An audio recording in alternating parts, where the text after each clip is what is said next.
All right, Jim. So we were talking about these ancient texts and what they represent, and is there any interaction between different writers? Now, there was three primary writers that I'm going to focus on. One is Hesiod, we're looking at right now, which is the Theogony, and I will talk to exactly why we're looking at him first. Then there was Apollodorus, who had a whole nother library. These guys wrote literally libraries. And then there was Ovid, who wrote Metamorphosis, which was an epic work, covered everything, all the way from Hesiod's stuff all the way up to Julius Caesar, which was the time of Christ, approximately. So we're going to start with Hesiod and basically just read about what he had to say about the Theogony, which is the start of humanity. Well, it's the start of the world. And he was a sheep herder. Well, let me just read it. Maybe it'll explain. I can't remember, but I do know the story. Well, let me just tell you what the story is. He was a sheep herder. I believe it was on Mount Helicon. And he was just out tending his sheep, just doing sheep stuff. And all of a sudden, the Muses showed up, who are the beautiful singing daughters of Zeus. And they told him that he was to write the story of probably to ingratiate Zeus and write the story of humanity and so forth. And he said, I can't write. And he said, well, you will write. And he wrote. He wrote and wrote and wrote. So here's the first one, is Hesiod's Theogony. And they're saying that he was a Greek poet. Poets they're authors. They're not poets. They made it sound like it was all nonsense. Anyway, he was in the 8th century BC. So he is one of the really earliest guys. 8th century was early. That's 800 years before Christ. Now, he was alongside Homer, the most respected of the old Greek authors. His works included a book titled The Theogony, which is a cosmological work describing the origins and the genealogy of the gods, which are multitudes of gods. Works and days on the subject of farming, morality, and country life, and a large number of lost or now fragmentary poems, including the catalogues of women, Eloe, and astronomy. He was a prolific writer, but he was so long ago, most of his stuff got lost. But thank God, I believe, Apollodorus and Ovid reconstructed his works. But here's his original works, and it says they replicated some of his stuff, and here's what they're saying he wrote. The Theogony, translated by Evelyn White. The Hymn to the Muses. Now, you all right with this so far, Jim? Sounds really good, yeah. All right, so let's, and here over to the right. This is an absolutely fabulous site that does this, and I don't know who these people are, to be perfectly honest with you, but you see here over on the right, the Theogony, Hymn to the Muses, Cosmology, Castration of Uranus, Spirits of the Night, the Sea Gods, Bestiality, Titans. You can look down all of these things. Prometheus. Do you know who they claim Prometheus was the father of Noah? Did you know that? Of Noah? Yeah, they claim Prometheus. No, I didn't know that. Yeah, wait till you see some of this stuff. Oh man, it is mind-blowing. And this was the original Greek, and they talked about Typhon, and I don't see anybody else talking about him in the exact way they said it. Right. Anyway, so I'm not discounting any of this stuff, my point. But here's number one, the Theogony. It starts off with, from Heliconian, from the Mount Helicon, the Muses, let us begin to sing, who hold the great and holy Mount of Helicon, and dance on soft feet about the deep blue spring, and the altar of the almighty son of Kronos. And when they have washed their tender bodies in the Permesis, or in the horse's spring, or Omius, make their fair lovely dances upon highest Helicon, and move with vigorous feet. Thence they arise and go abroad by night, veiled in thick mist, and utter their song with lovely voice, praising Zeus, the Aegis holder, and queenly Hera, which was his wife, of Argos, who walks on golden sandals, and the daughter of Zeus, the Aegis holder, bright-eyed Athene, and Phobos Apollo. Now, I'm lost in 90% of this, so don't think I know what I'm doing here. All I know is Zeus was supposed to be the top god. He was a womanizer. He screwed everything that he could get his hands on. And there's a story about him and Perseus that's hilarious, and we'll get into that at some point. But go ahead. No, good. As you're reading, I'm trying to match up what little I know about Greek mythology, and so far it's all consistent. And the other thing I'm trying to do is imagine in my mind what's said in Genesis 6, 1 through 3 about giants in the earth in those days. Yeah, well, let me just make one statement about that, because people get confused about that. They think it said there was giants on the earth in those days. That is not what it says whatsoever.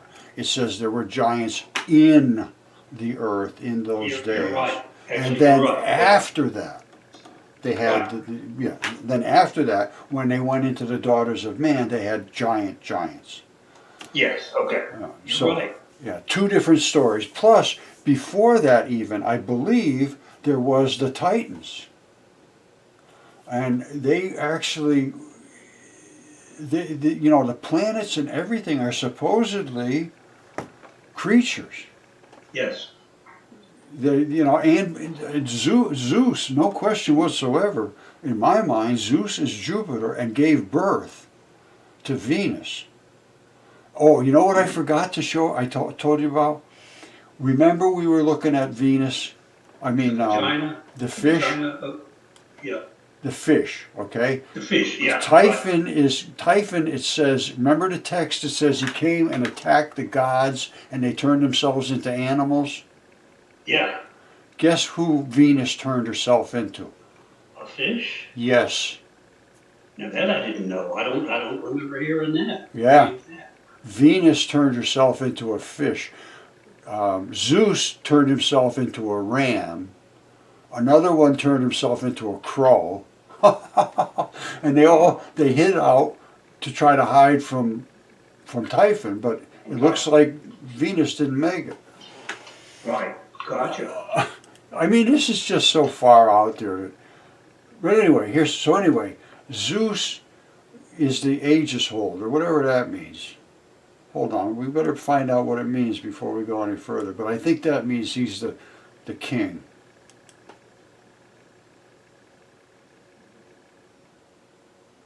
Aegis is the breastplate of Zeus. Okay, so that's like a scepter. So Basically, yeah. Let's call it that's good enough. It's him holding the reins of power, something that gives him the power. He's like got this official seal. Right. All right, so he's holding the official reins of power, and okay. Let's find out. All right, so anyway, Artemis, who delights in arrows, Poseidon, the earth holder, who shakes the earth, and Reverend Themis, quick-glancing Aphrodite, Hebe with the crown of gold, and fair Dione, Leto, Iapetus, who is a moon, and Kronos, who was Father Time, I believe, the crafty counselor. Eos and great Helios. Helios was the sun, and bright Selene. I believe these. I could be wrong about all of this. I don't think so. I, See, I've heard of angels actually being stars. I've heard, you know, and that would, and if they're mentioning Helios here, you know, that it could be a reference to the sun as an angel. yeah, well, And we know from the Bible that God cast out the evil angels out of heaven, and we do know from the Bible that they made it. In other words, they transformed themselves into humans and mated with human women. Now, it's anybody's guess what that progeny looked like. And this makes more sense to me, these mythological characters here, than anything else that I've seen yet. You know, it looks like the offspring of a mate between a son of God, which in Genesis is usually considered the angels, and humans. And I think that's what we're reading about. I mean, these people, these authors wrote about something. They were inspired to write something, and I have every inclination to believe that they saw this with their own eyes. well, they knew about the things that nobody's known for thousands of years, and you know how I can state that unequivocally is because even when they were making pottery 2,000 years ago, they didn't realize that Typhon had the head of a dragon. They thought Typhon had the head of a human. So they didn't even realize. Hold on a second. I'm going to call this up. Hold on a second, Jim. Okay, Jim, we're back on the case here. I'm going to tell you something right now, brother. I showed you Typhon in the desert. Here he is right here. All right, that's unhighlighted. Right. All right, here he is highlighted. Boom, there is Typhon. Right. There's his red flaring eye. So if anybody wants to dispute that, if you have Google Earth, go up and see what you think. But don't just discount it because it seems impossible, because I agree. It does seem impossible. That's not my issue. It's here. Right. So now, here's Typhon, runs all the way across. What did Apollodorus say? He said that he was a hybrid of a human and a beast. Now, he never said he had a head of a human. He said he had thighs of a human, which he does.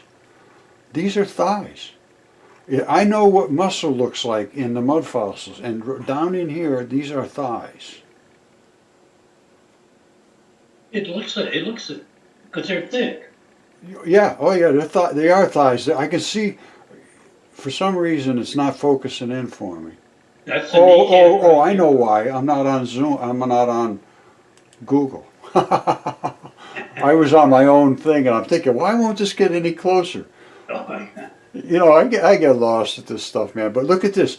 This is muscle. This, and I can tell you for a fact, that is muscle.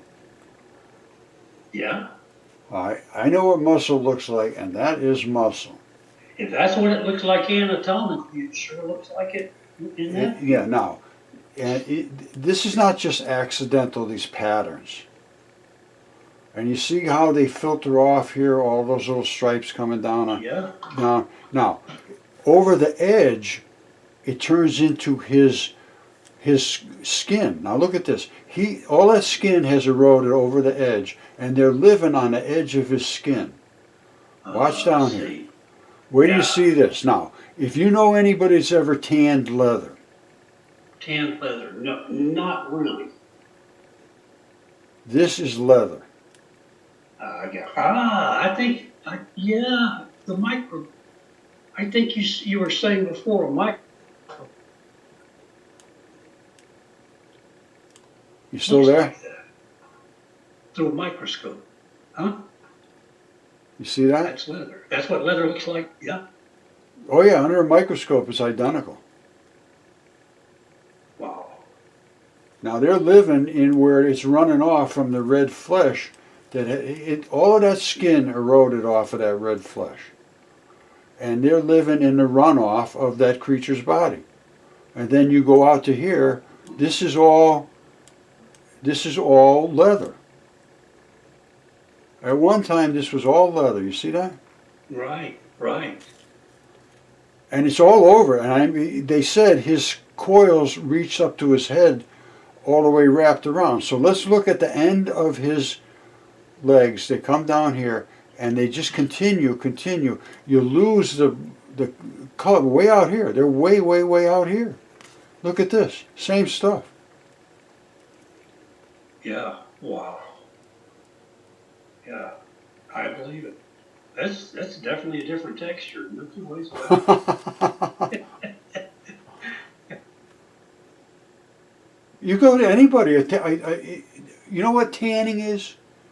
They take this stuff here, just like this, and inside all of these little crevices here, there's tendon balls, and they roll this thing flat, and they put some chemistry in here to take out all the volatile stuff, and then Right. it becomes nice and flexible. That's what your belt is made of. I have taken my belt and looked at it in my microscope. It is there's no difference whatsoever. 100% exactly identical. Good gosh. Okay. Okay. All It right, looks this just is like that. That's what a belt would look like. mine does. Yeah, I could put it in the microscope. I don't have the microscope hooked up, but I've shown it many times, and Right. it's very easy to see. Right. So anyway, that's his coils, and they run over this way too. Now I think his coils are either running over the top of the fish. This I'm not sure of. I looked at this and I'm not 100%, but it does look like they might have been from his tentacles. So that fish has been scratched right there, or that's actually the tentacles themselves. I don't know if this is just, I don't know if this is just runoff, to be Oh, I perfectly see. honest with you, or this is it's hard to tell. At first I thought it was his tentacles coming around the fish, but I think it might just be the runoff Oh, coming out yeah. of here. That could be. Because look how much is it up in the northeast part of it. See, this Yeah, is it all. must be draining in that direction, whatever. It looks like it's Yeah. draining or it is eroded, one or the other, because That's this doesn't look like just average, mounds of dirt. You see that? This is more of that. No, This this looks, is like, yeah, this is not just, like I say, mud and dirt. right. This was at one time part of a creature's skin. Yeah. That's right. Right. So I have to assume that he was trying to get that fish at his tail with some of these flailing little coils. I don't know. At this point, I'm sort of lost, brother. But it could have very well been that this was had the same texture as the one over here, but the one over on this side. But there was no runoff of this. This whole ocean, which was an ocean at one time, drained across that fish. So maybe it just stripped Yes. all of the flesh off of it and left just these fibers. I Right. bet you that's what happened. Yeah. These are tough fibers, Yeah. and this is the connective tissue basically. And I bet you it just washed all of the fleshy stuff out, and it actually piled up here. Some of the fleshy stuff piled up here. Yeah. Why, I don't know. Maybe it was a rising spot. But I show you. You saw Atlantis? You know what that is, right? Yeah. Yeah. All right, now you know about the Straits of Atlantis? Well, Well, I'll show you. This Atlantis was literally an eyeball, man. yeah. All of these little inlets, they could have used as inlets, but they were attachments to the focal plates in the eye. Well, now, would that be the eye of fish or typhoon? It's not the eye of Typhon. It's the eye of the fish then, right? No, I don't think it is. No, the eye of the fish is, I believe the eye of the fish is right up here. Oh, that's right. Okay, so it's some other eye. Okay. It's another eye of something. I think this Yeah. area right up in here is the eye of the fish. You see it coming? That makes sense. That makes sense, yeah. That's all I can say. It looks to me like that, and his nose comes down. This was Yeah. like, somebody said it looks like he's eating a squid, and that's the squid's head or something. Ink from the Oh. squid. Yeah, yeah.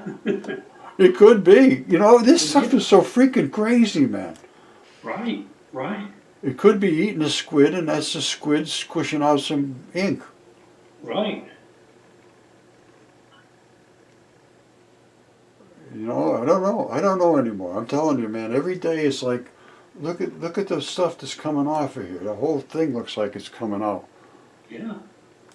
from a big long squid. And he's trying to squirt ink to him. I don't know. Well, that right there is your eye where Atlantis had been, correct? This eye is from something else. I don't know what, Okay. but it's just gigantic, and Now, it was. is it possible that that's a fish going from left to right? Because back out of it just a minute, because it looks like there might be anatomy, or is it? I don't know. I don't know. This one here you really can't speculate on because it's completely encased in what is now sand or mud. Yeah. Plato Yeah. said they will never speak of mud again after this Sahara ocean drained over the top of Atlantis. And he's right, because all of this was an ocean. And here's where it broke through, right here. Right. Ah, yeah, yeah, yeah. Wait, let it settle in here. There's a straits, which is, here's your Atlantis. Now Atlantis controlled the Sahara Ocean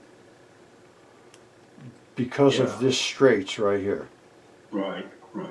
They owned that straits. And if you wanted to get into the Sahara Ocean, you had to pay them probably. Oh, gotcha. All right. That obviously had to be engineered. Yeah, that looks like man-made, for sure. Yeah. Now, look up here. See around the edge? Right. This is where the collapse occurred. And it all ran out down here and just wiped Atlantis off the face of the planet. And just washed it right across it. And all of that stuff ran out, all the way down here, all the way out, all the way out, all the way out, and created what they call this alluvial plain, which is just a flat spot of mud.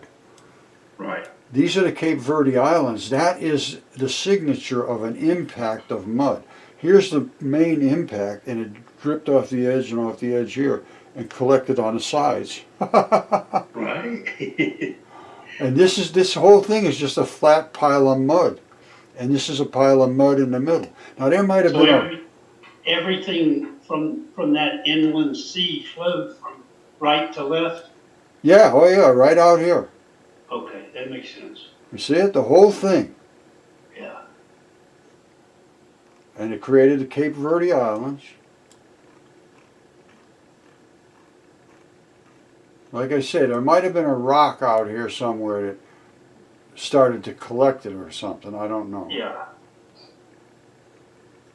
But these are just piles of mud. Yeah. It had flowed off the mainland. Yep, just swished right out of there. And there's so much, Jim. It's just scary as hell. Because I'm going to tell you something. You know, was it you that was asking me about, was there any other stories about the end of time and Ragnarok? Did I send you the thing about Ragnarok? No, I don't think so. No, okay, it was somebody else. Yeah. Oh, I know what it was. I know who it was. But anyway, I was, like I told you before, I was looking at Revelations in a whole new light. Yeah. And when I was talking to this guy, I mentioned that in at the end of an age, these things happen. There will be giants will come and they're going to slaughter everything on earth. And it says it somewhere in Revelations. And I was mentioning that, and he says, "Is there any other reference to that?" And there is. Ragnarok is the Norse tradition of the end of time, which will be the end where the giants come back to rule again, and the people from Ragnarok, the murderous killers, the vicious fighters that are stored there, are the ones that are going to have to come back and fight against the giants. That says a whole. Let me tell you Go ahead. something that I think might be going on in the book of Revelation. I don't know for sure, but for me, it's really a challenge to read it. But I believe that the tense changes in Revelation. You know, Revelation is an account that was given to John, St. John, while he was in prison on the island of Patmos, which is a Greek island. But if you get in there in about the middle of Revelation, it will read as though you're getting a panoramic historical view of everything. In other words, you have to get past the first 6 chapters, because the first 6 chapters are messages to the different churches. But when you get farther into Revelation and you see about the woman, it begins to talk about the woman and the dragon and the beast. I think that in God's realm, that has already happened. He's already seen it, and he's given that as a panoramic view to John. And Revelation is, to me, an account of history, and I mean all history from beginning to end. And that it's actually already happening. You'll see that. You're really close to where you are in here. You will see it somewhere in the middle. I'm going to go get my Bible, and I'll tell you exactly what I'm talking about. Hold on. All right, I'm going to put it on hold for a minute. Let's come up with some good stuff. We don't want to make these people wait. So I'll put it on hold, and then we'll come back. See how polite I am? Okay, this is Roger again. Listen, I got Jim again with me, and we are about to offend a lot of people, I'm sure. Well, you can't help it. What we're going to be talking about is somebody's going to have opinion on one side, somebody have opinion on the other side. That's just a case of humanity.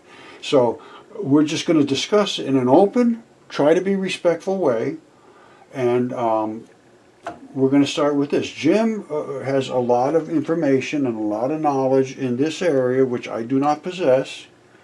So I will defer to him to help us out to try to understand this.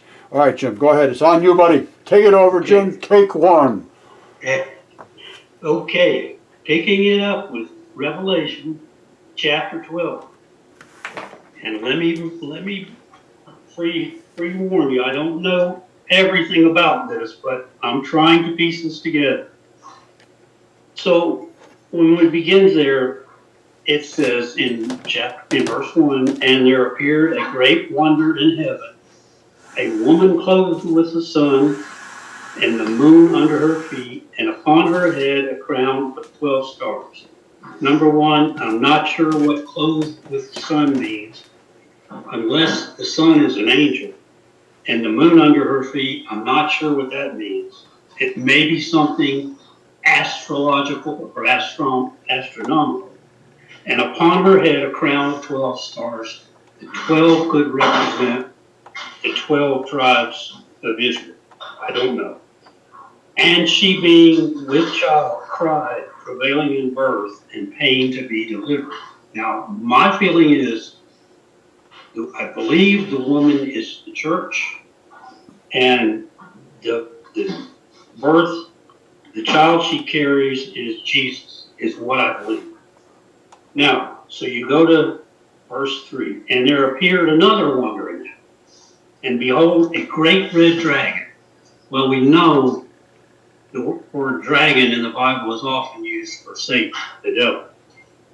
So it says, there appeared another wonder, a red dragon having 7 heads and 10 horns and 7 crowns upon his head. That is the devil, as he has control with the political system of the world. The 7 heads and 10 horns and 7 crowns represents some political entity, whether that's a one world government or all governments combined, I don't know. Well, wait, hey Jim, let me just intervene something because just dropped on my mind. Didn't it start out in the beginning saying he was sending messages to the 7 churches, 7 crowns? In the beginning of Revelation, the first few chapters, Revelation is somewhat in pieces. You will see, I have the red letter edition. Well, wait a minute. Here's my point. Let me just make sure that you follow my point here. The behold, a great red dragon with 7 heads, 10 horns, whatever the 10 horns are, and it's 7 crowns upon his heads. So either 7 kingdoms or 7 churches or 7 governments, like you said, some political entities. The 10 horns.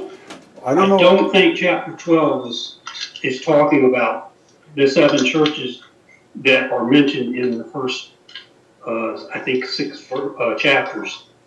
Oh, okay, right. I'm pretty sure the horns and crowns tend to point to authorities. But then let's move on into verse 4. Again, it's talking about this red dragon. So in 4 it says, and his tail drew the 3rd part of the stars of heaven. So that's more than once we've seen where stars are also considered angels. So if you have this dragon that's getting thrown down to the earth, we know from other verses in the Bible that when the devil was cast out of heaven, he took 1/3 of the angels. 1/3 of the angels rebelled with Lucifer and did the bad things that they did that we find in Genesis, where the fallen angels came to earth and did things that were outside of their jurisdiction, which was to mate with the human women and create this race of giants.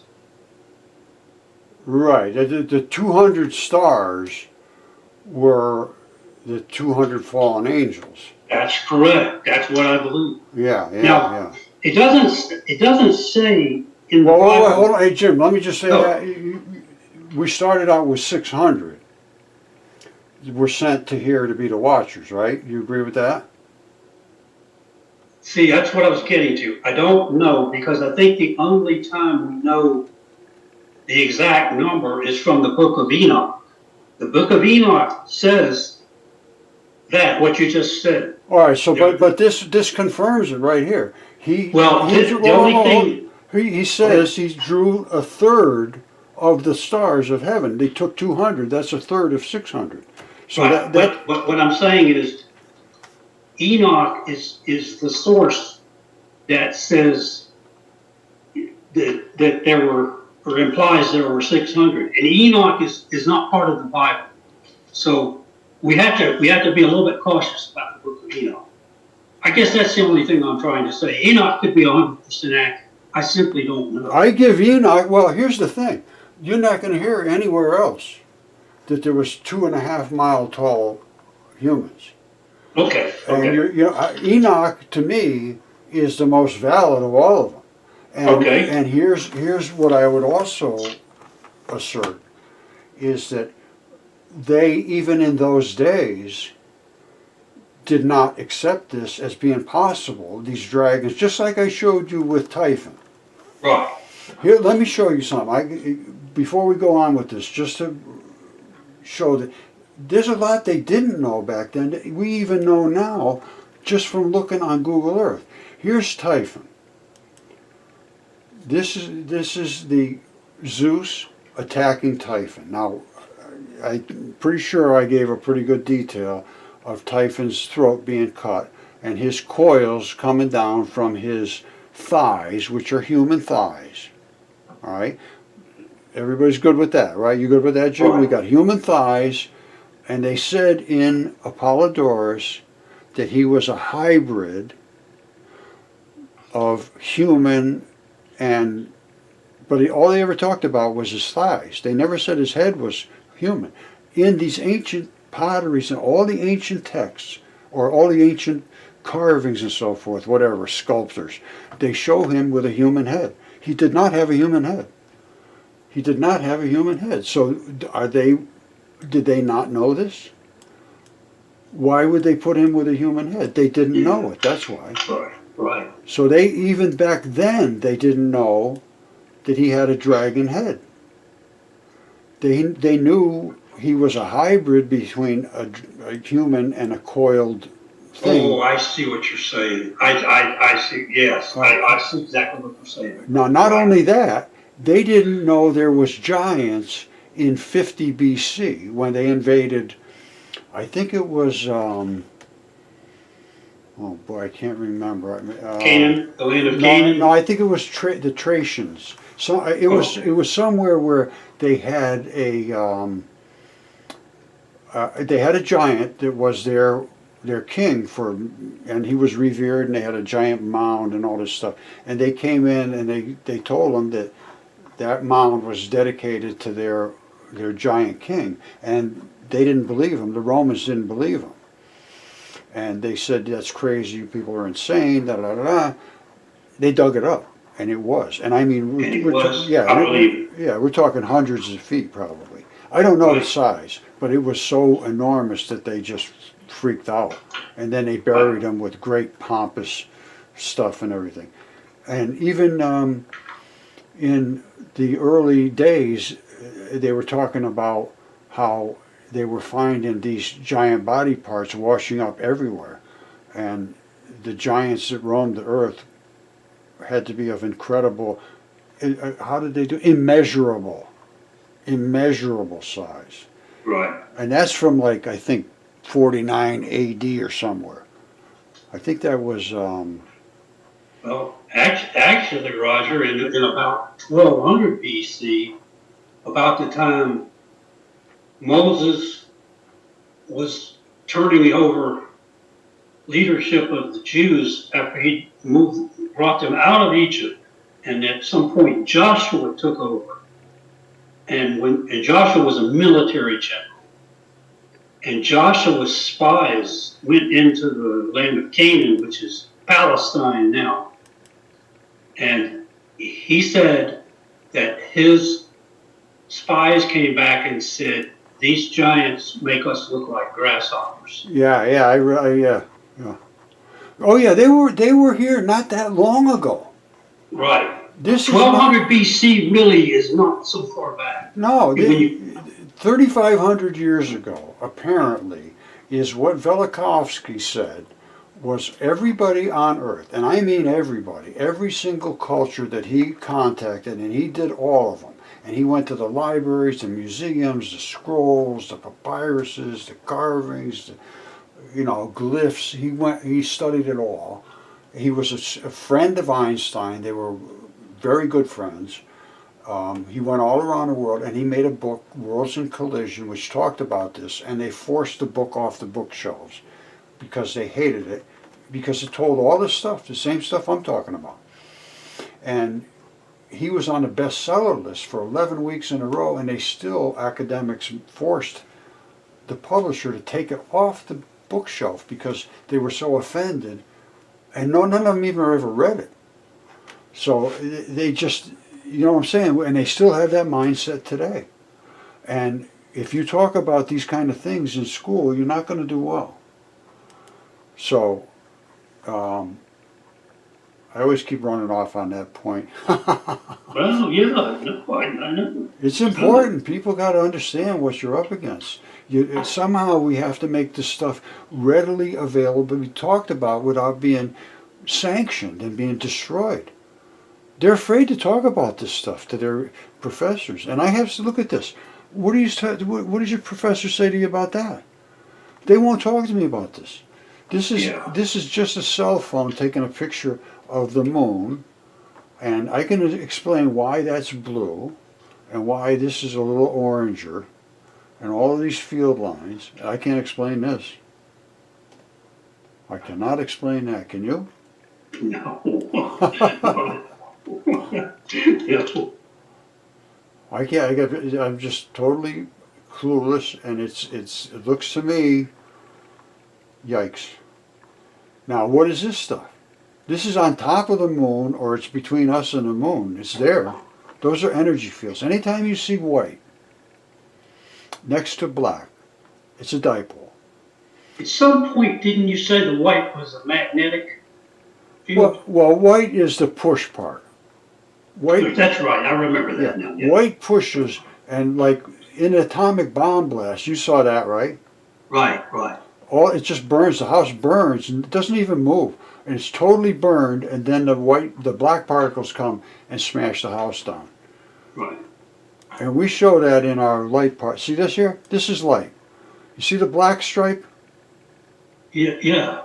That's the boson carrier. It's pushing the white, and the white is glowing because it has to force its way through all of the white particles in front of it.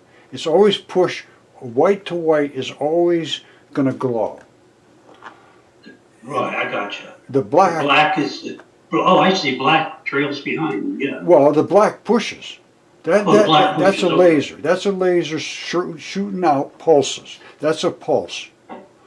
And the black pushes the white. That's how the white gets out there and bangs into things so that it can illuminate it. That's how light works. The black pushes the white. It's called the carrier boson. Now,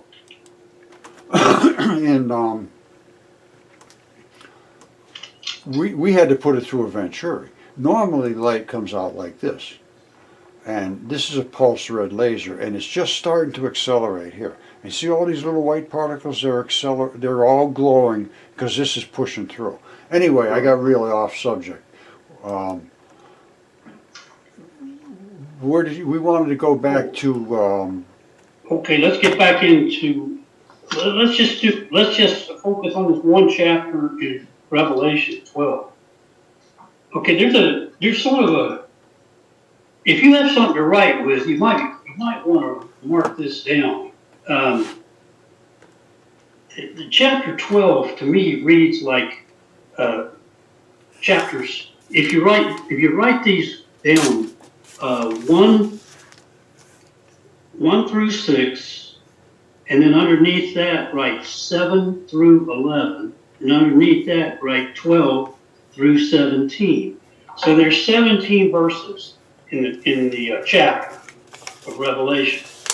And what you'll find when you read verse 1 through 6, take a deep breath and then start reading 7 through 11, and you'll find out that 7 through 11 goes back and it re-explains 1 through 6. And then when you get through 7-11, take a break and then read 12 through 17, and you'll see that 12 through 17 actually explains the whole chapter. So it doesn't read like a novel, like a novel where you have past tense and you get to present and you get to future. It reads like like what I'm talking about here. 1 through 6 gives an account.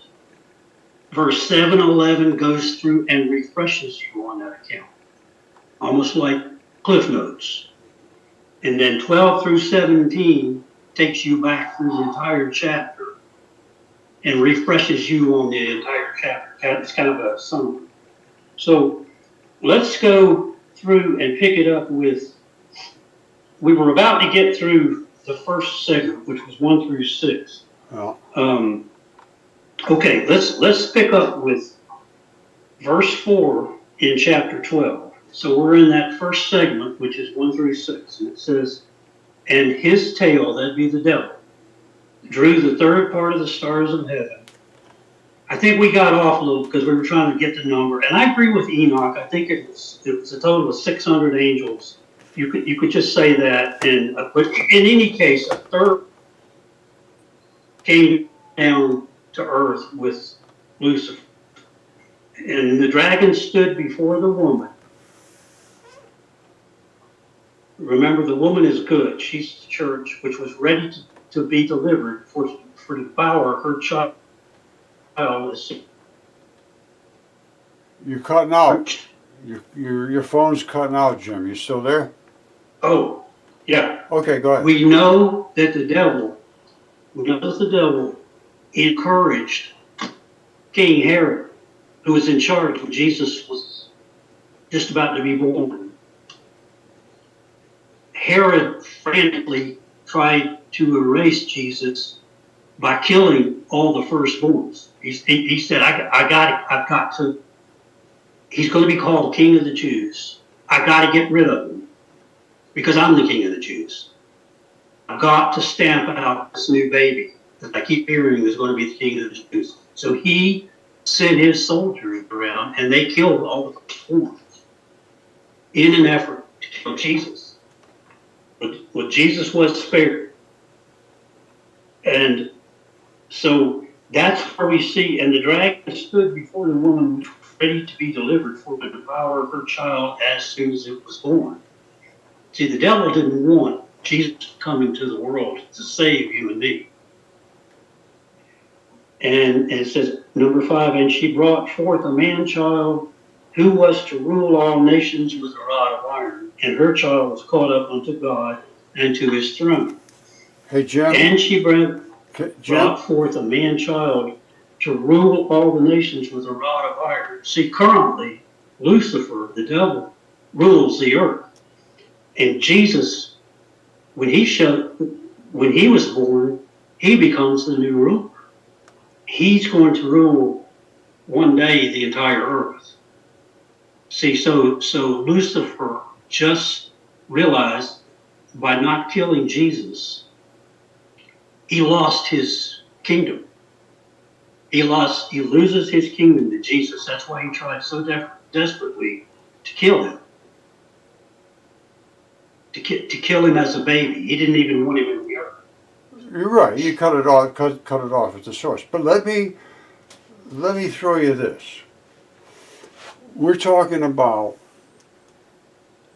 she was given birth, and there was a great dragon stood in front of her and was going to eat the baby.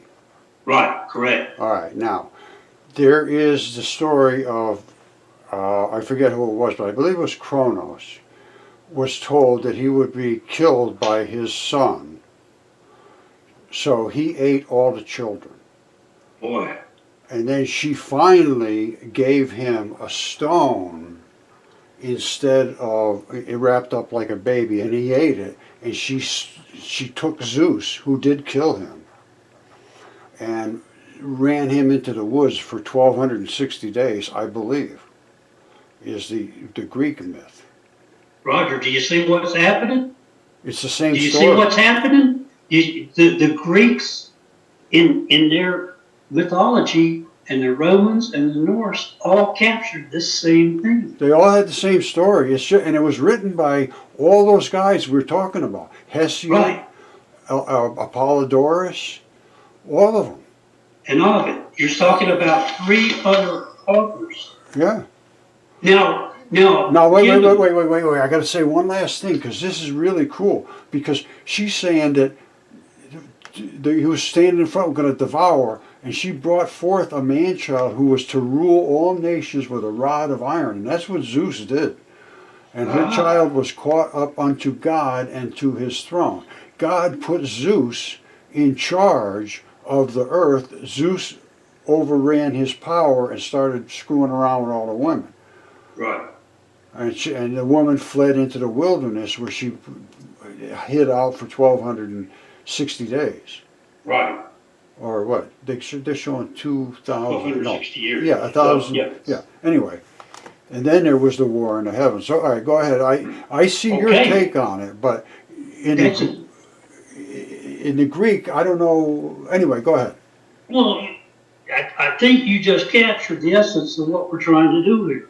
You pointed out that three separate authors that lived years apart captured the same story. Now, be it that it was passed down to them, it sounds like perhaps they put a little human touch on it and embellished it a little bit. I don't know.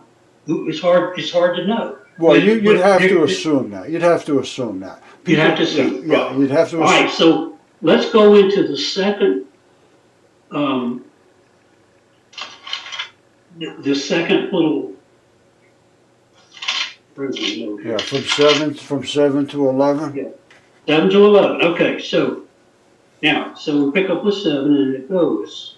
And there was war in heaven. Michael and his angels fought against the dragon, and the dragon fought his angels and prevailed not. Neither was their place found any more in heaven.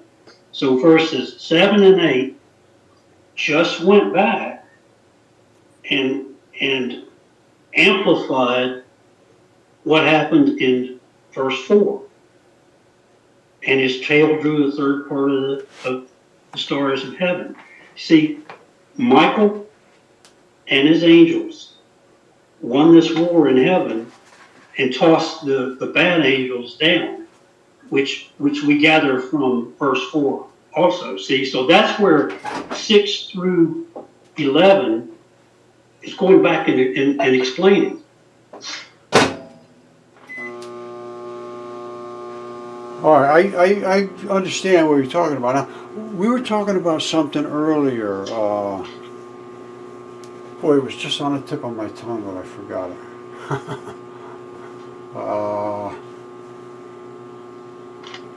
Anyway, let's look. Do you want to continue through with this anymore? You want to go to the? Oh yeah, you go ahead. Because I was going to say, I just want to make sure that people understand Hesiod, who was the one that wrote the Theogony.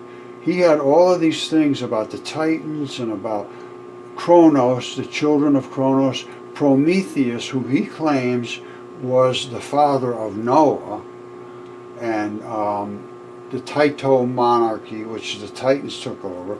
Typhon is number 13. Then you get to the Olympian gods, works and days, shields of Hercules, catalogs of women, miscellaneous fragments, and he talks in extreme detail about Zeus and how he was that. I think he might be that god that was taken by God and then given reign over the earth to rule with an iron scepter. And instead of doing what he was supposed to do, he just had an orgy. And I mean, he did. He was just wild with women. Yeah. This is just out of control crazy, but... And these are the muses, which were the daughters of Zeus. And this was the first words ever written, basically. This was 800 BC. Right. Now, when you get to Apollodorus, he's Greek also. He's just later Greek, correct? Correct. He's more like 180 BC. Exactly. Yeah, in that, well, 150. It's hard to pin these guys down, but right in that area. And then was Ovid Roman? I believe, I know, I think he was Greek, but he lived during the Roman conquest era. He lived during the time of Julius Caesar, which Okay, was, yeah, I see, 43 BC. So yeah, he was, okay, so, all right, so he was, so you have three different authors living in different times. all saying the At same least two of things. them are Greek and possibly one's Roman, and they don't have identical accounts, but they're similar. Very, very similar. Right. And I mean, they're just so out of control that it's crazy. This was Hesiod, and he was approached by the daughters of Zeus to write these stories, and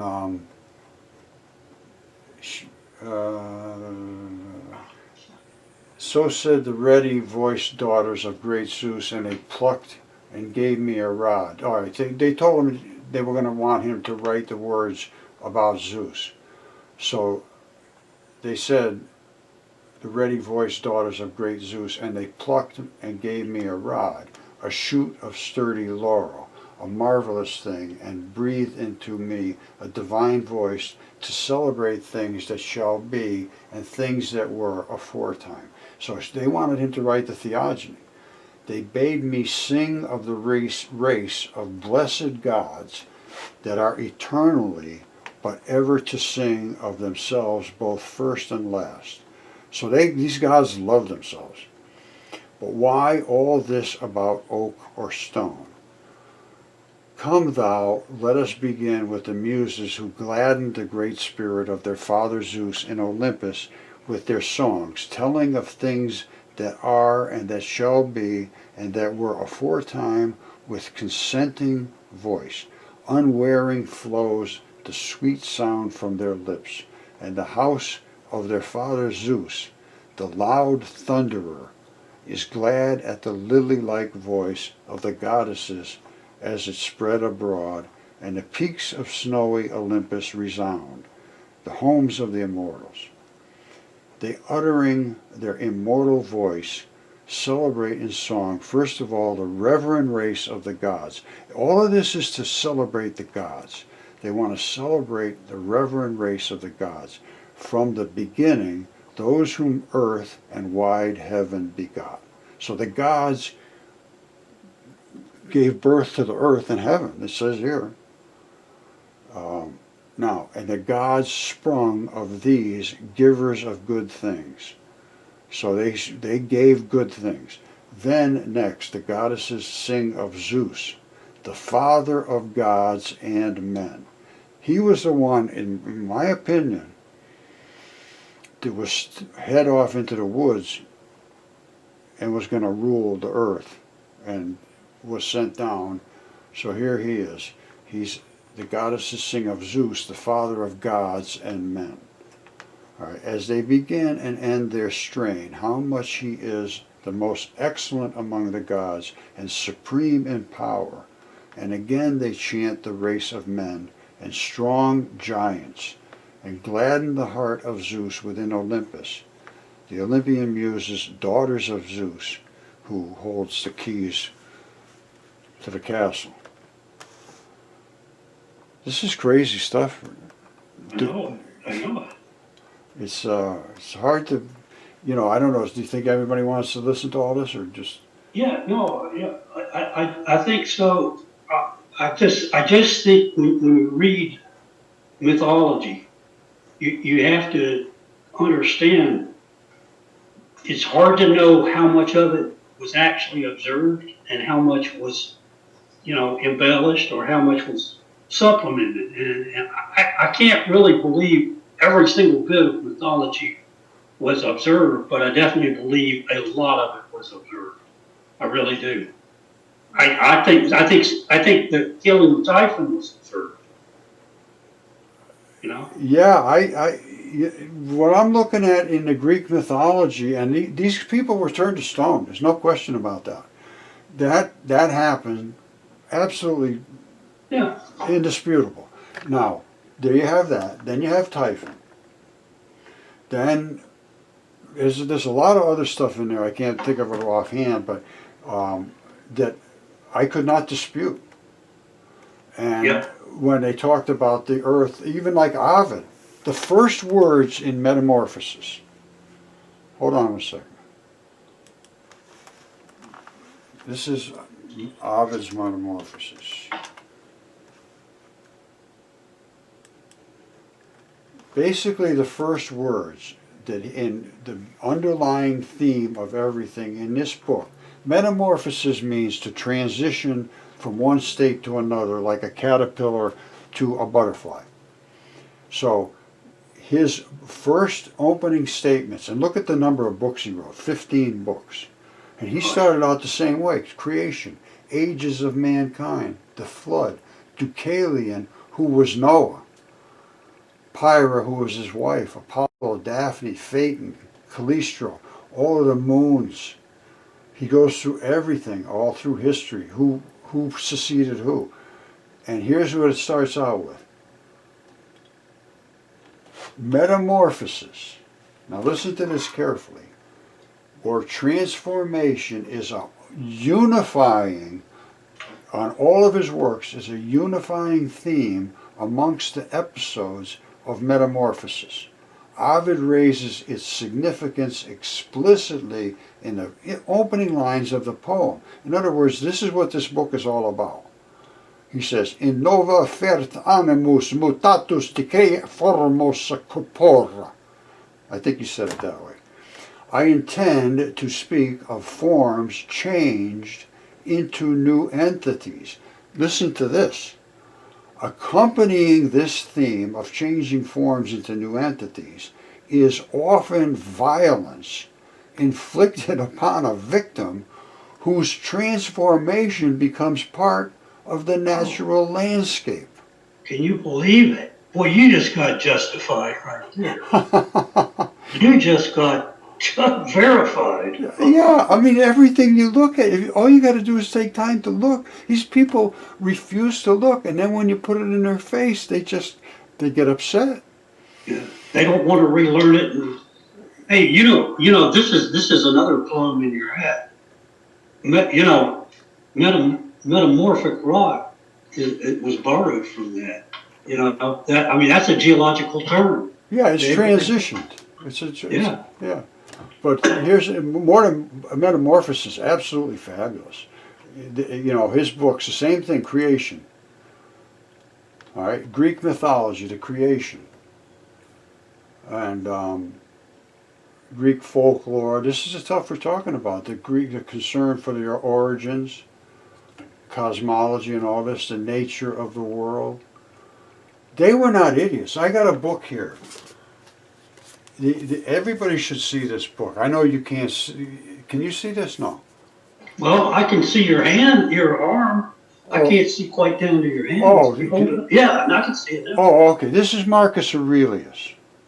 Oh, okay. All right. This book is all his statements. I mean, we're talking some serious amount of thinking. He reigned for 20 years over Rome. Rome? Yeah. And he said in here, the world as a living being, one nature, one soul. Keep that in mind, and how everything feeds into that single experience, moves with a single motion, how everything helps produce everything else spun and woven together. And the stuff he has in this book is absolutely stunning. He has statements that, one right after another, just knock your socks off. And here's the one I have highlighted here somewhere. Here we go. Oh, listen to this. False friendship is the worst.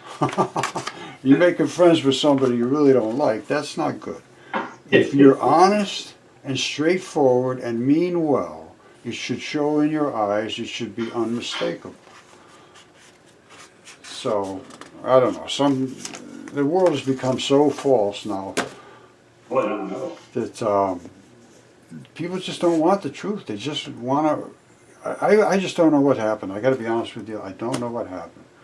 But I don't know if we remember or if we have it on this tape, but remember when they were going to take all of the bad guys, all of the bad angels and all that, and send them down to hell, and Matsushitsu or whatever his name was intervened. He said, no, leave some of them here to try to tempt the humans and tempt them to be bad, so we'll know which ones are going to be easily tempted, and we'll just burn them up.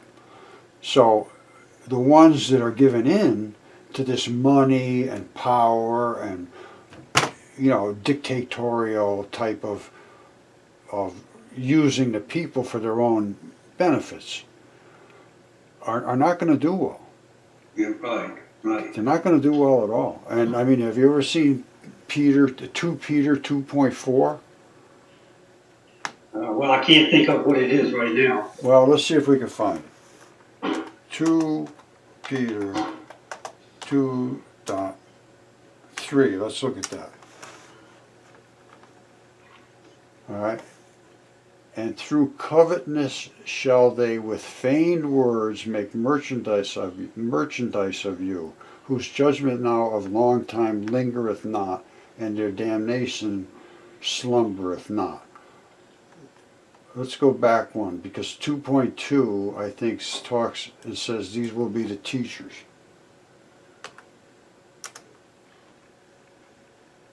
Here it is right here. There were also false prophets among the people way back then, just as there will be false teachers among you. They will secretly introduce destructive heresy. Don't ever talk about God or Jesus or any of that stuff in this classroom. Even denying the sovereign Lord Jesus Christ, who bought them through his suffering, saying, follow me, or you will be sorry. And they will be sorry. And they will be bringing swift destruction on themselves. Let's read it one more time without my commentary. 2 Peter 2. There were false prophets among the people, just as there will be false teachers among you. They will secretly introduce destructive heresy, even denying the sovereign Lord who bought them, bringing swift destruction on themselves. Other ones say their destruction does not sleep. They've secretly slipped in among you. They're ungodly people. They talk about being good and doing all good things, but they do exactly the opposite. I mean, it's very, very damning, to be perfectly honest with you. Can the destructive heresy, can evolution be an example of that? Absolutely, absolutely. That's what I thought. The whole thing is to deny God. A big bang will happen. Everything came from nothing. It just banged out and it went flying. And all of that stuff eventually turned into some slime. And that slime turned smart. And that smart slime tried to kill each other. That's very well put. That's exactly what happened. I don't care if they argue with you or not. Well, it makes sense, Jim. Can't you understand that? You must be an idiot if you can't understand that. I'm going to fail you. I'm going to fail you. Go sit in the back of the class, you moron. Evolution is so obvious. Can't you possibly understand reality? You know, and here's what they do. They send back these, oh yeah, so the earth is flat too, right? Well, you know, here's the problem. And that is, at some point in the past, some was written that the earth was a flat disk, maybe. I don't know. And it could have been. It is not now. And I can understand where at one point it may have been an accretion disk. Yeah. Which, you know what that is, right? A spinning disk like a record player. Okay. Yeah. Now, do you know about the temperature variation between the ionosphere and just below the ionosphere? You told me once, but I can't remember. It's staggering. It's thousands of degrees. Hold on a second. I'm going to put this on hold to get up the detail. Hold on. All right, Jim. So here I got that little blip up here showing the temperatures, the temperature variation between our ionosphere, which is way out here. It's 1,500 degrees Celsius. Wait, That's- let me, can you cut that down a little bit where I can see the whole, let me see these things. Okay, wait, okay, right there. You see it all right now? Yeah, walk me through this again. All right. Here's the Earth down here. Our Okay. our troposphere is just what the atmosphere that we live in. Above that, the stratosphere is just a little bit above it. Then you go into mesosphere, and the mesosphere is minus 80 degrees Celsius. That's Wow. minus 112 degrees. Okay. I believe that's what it converts to. Hold on a second. I thought, it's minus 112 degrees. It's the coolest layer of the atmosphere. Okay. Yes. All Now right. listen to this. Right above it, it's 1,500 degrees Celsius. That's 459 degrees. I'm sorry, 1,500 degrees of Celsius is actually 2,700 degrees. Oh, that's Celsius. The 1,500 is Celsius? Correct. And the 80 is Celsius as well. So the 80 is 112 below zero, and this is 2,700 degrees above zero. Okay, nice. So right in between this layer of cold and hot is your buffer zone. Now, there was some ancient story about being an ice wall around the Earth. I don't know if you've ever heard that. Canopy theory? Pardon me? Is it called the canopy theory? I don't know about that. All I know is there was supposedly an ice wall around the flat Earth. Okay, that makes sense. All right, now, and it would make sense because think of this now. Think of this if the Earth really was flat here and spinning flat and it was not a ball, which it is now, Right. it is a ball. But let's say it was spinning flat here and there was no ballness to it. It would be huge. It would be like a pizza. Yeah. All right, Yeah. you take a pizza ball, like the little tiny ball, you roll it out, and if you rolled it flat enough, you could fill your whole house. Now, that could be what it was, but just a big, round, flat piece of pizza. Now, what would be around that? Exactly the same thing. You'd have the 80 degrees minus and the 1,500 degrees plus above it, as the ice wall would be created because of condensation in that zone. So where would the ice wall actually be? It would be right between that zone and the stratosphere. Right here. You mean between? Right here. 50 kilometers. Okay, I got you. All right? Because what would happen is this hot zone is pushing hard against this cold zone. So there's I see. now, I got you. and Yeah. you know that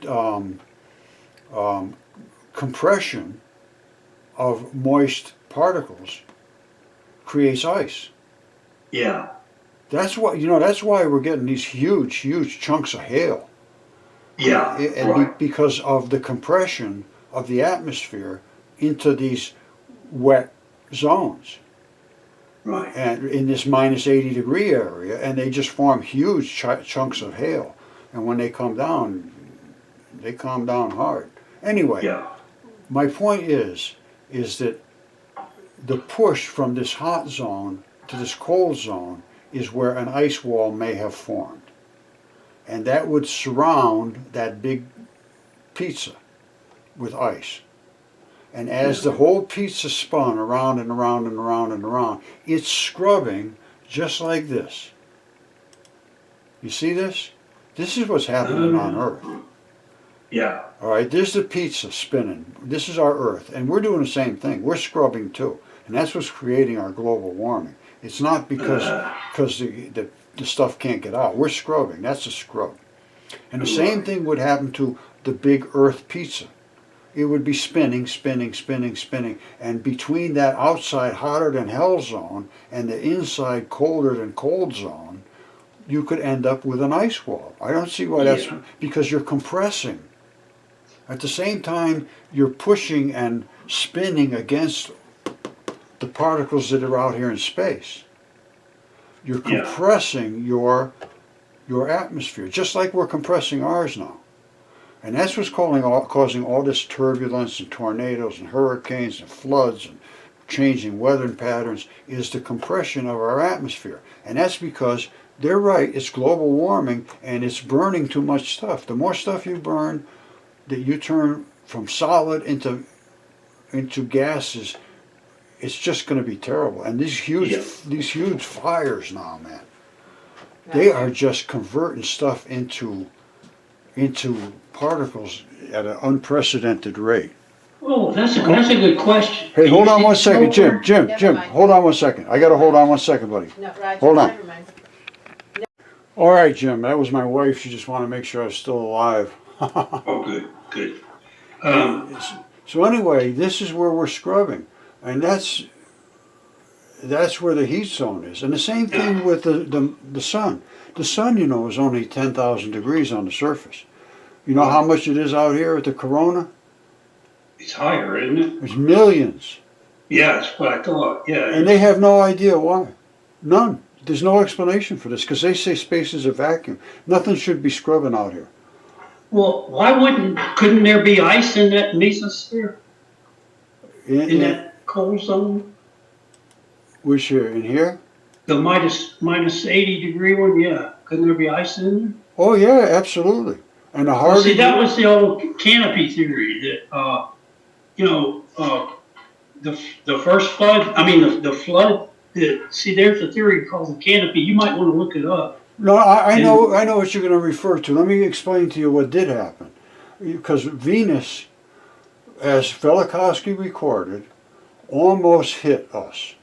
Right. Right? You know about this? Right. I was zooming with you on that one day. Right. Well, let me just explain it for people that don't understand it. The ancient texts of every culture on Earth, including the Mayans, the Incas, the Asians, the Indians, everybody, they said that there was a cataclysmic event on Earth that happened 1500 BC. And for about 7 days, I believe, a fiery comet approached Earth and just scorched the Earth with its fiery blaze. It was like as brilliant as the sun, only it's coming directly at the Earth. Now, it almost hit the Earth and glanced off the Earth's atmosphere. And when it did, it literally stopped the Earth. This was during the Exodus, when they say the Earth stopped rotating. And it literally stopped the Earth. The oceans overflooded everything on the Earth and created that same layer that Yale agrees with happened, which was from the Great Flood. And then the Earth started spinning again. And you say, well, why would it start spinning?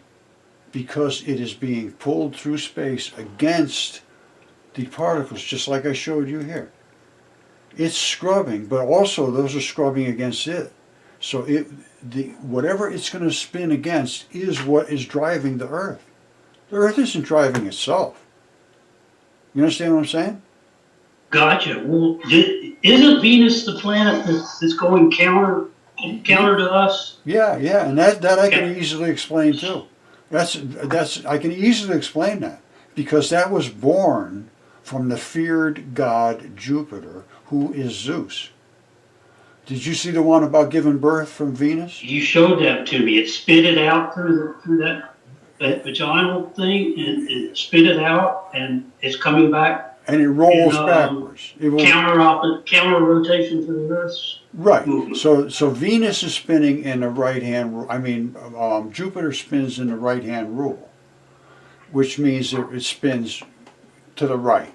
Now that body of Venus coming out will roll out, and it will spin to the left. Just think about it, because it pops out and it rolls backwards against the oncoming roll of Jupiter, if that makes sense to you.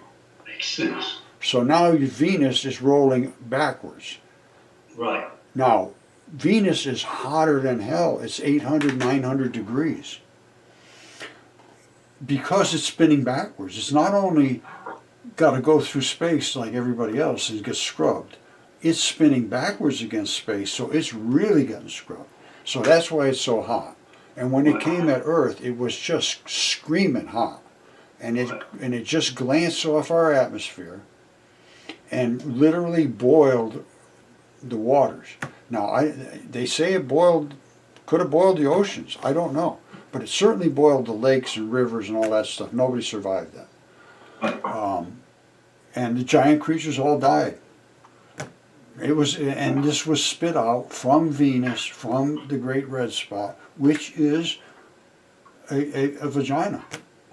Right. And Venus could turn himself, obviously, into a woman-ish thing, or into anything he wanted. He used to turn himself into, like, water, and go into rooms so that he could have sex with women that were trying to lock themselves in their rooms. And he would go in through, he was a real womanizer, man. Right. And that's exactly what they said. The guy that God put in charge of Earth ended up wanting, all he wanted was sex. Sounds like the devil. Yeah, and that is Zeus. Now, it's I don't know. I don't know what else to think other than that. Now, and that changes everything. You got to start with a whole new perspective, sort of. You got to think anyway. Yeah. Anyway, Hey, I got to take a break, okay? I got to too. I got to stop. My wife was after me here. Let's, I'd love to keep going through this and try to come to a resolution of what some of this stuff, congeal it into something that really makes sense, because it's still pretty convoluted to me. Well, okay, we got, and I got some studying to do. I really do. I need to read all three of these authors and get blown up. But sure, let's get back maybe Sunday or Monday. Yeah, so probably early next week. It's Friday today, so maybe who knows? I'll drop you an email, or you drop me an email if something pops up that you're thinking of. Hit me with it so I can investigate it, and you see all my statements today. I know a lot of this stuff might have bounced off of you sort of new today. I don't know, but did you hear some new things today that? Oh, yeah, 99% of it. Well, that's what I was hoping. You see something in it and dig into it, because I'm going to dig into your stuff too. I'm looking at this mythology as not mythology anymore. Yeah. I'm looking at its history. That's what I'm looking at. Yeah. Now, there's going to be some of it is going to be exaggerated, but boy, I'll tell you, I don't think you can exaggerate anymore. Like even Comet 67P, Battles in Heavens. You saw Comet 67P, the size of that, right? Is that a fairly recent one of yours? That was from the Battles in the Oh, yeah, no, yeah, that was just put up. 67P is a tendon enthesis. It's in space, and they went out and put a lander on there. There's no question it's a tendon enthesis. It's approximately 650,000 times bigger than it would be on us. Good gosh. And it's in space. It's got that anatomy. Oh, no question. Absolutely no question. Yeah, I saw that. I did see that. Yeah, no question whatsoever. It's got all the tendons, it's got the muscle bundles, it's got all of the blood issuing out through it in the little vessels, the blood vessels. They're getting cooked in space. Right. And one of them where you saw that big huge one coming out, that's the artery. And all the little ones come up, those are the blood vessels. Okay. People that know as all these other things, they have to start to understand nothing sits alone. They have to also get into biology. I love you, brother. We'll continue doing this. You too, brother. All right. See you next week. All right. Okay, God bless you. All right, thank you, Tank. Take care, buddy.